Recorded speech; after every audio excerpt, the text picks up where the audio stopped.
The first version is a dangerous version.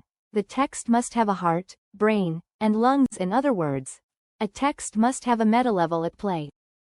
Let's start by defining the term metalevel, so that we are all on the same page. The metalevel refers to a high or abstract level that can be grasped through thought. In other words, it is a level that exists between the lines.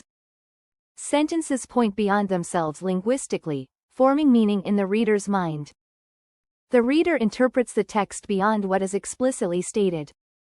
I consider the metalevel the most important part of a text because it allows the writer to generate new thoughts and engage the reader actively.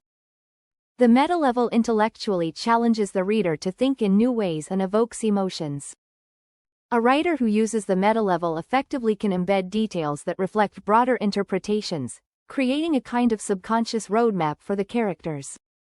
Adults rarely speak openly about their disappointments or traumas, except perhaps over a glass of wine. People tend to keep their failures and setbacks to themselves rather than broadcasting their emotions. The same applies to characters in books. Natalie Goldberg, in her book Writing Down the Bones, Freeing the Writer Within, says that writing is 90% listening. The more attentively a writer listens to life around them, the better they write. I would expand Goldberg's argument to comprehensive observation, rather than just auditory listening. Scientifically, human behavior and body language reveal more than verbal communication. Body language must be read between the lines just as sentences are. Imagine the main character constantly washing their hands. The first assumption might be that they have obsessive-compulsive disorder, a fear of germs, or was raised with an emphasis on hygiene. However, the metalevel hints at something deeper in the character's subconscious. Perhaps the character has done something bad with their hands. Guilt compels the character to wash their hands repeatedly. A single hint is not enough to reveal the metalevel. The writer must strategically place clues for the reader. If hand-washing is the only clue, the metalevel might not become clear, leaving it as an isolated detail rather than a meaningful layer.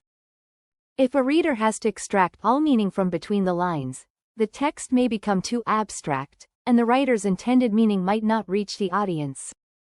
Not all information needs to, or should, be included in the manuscript.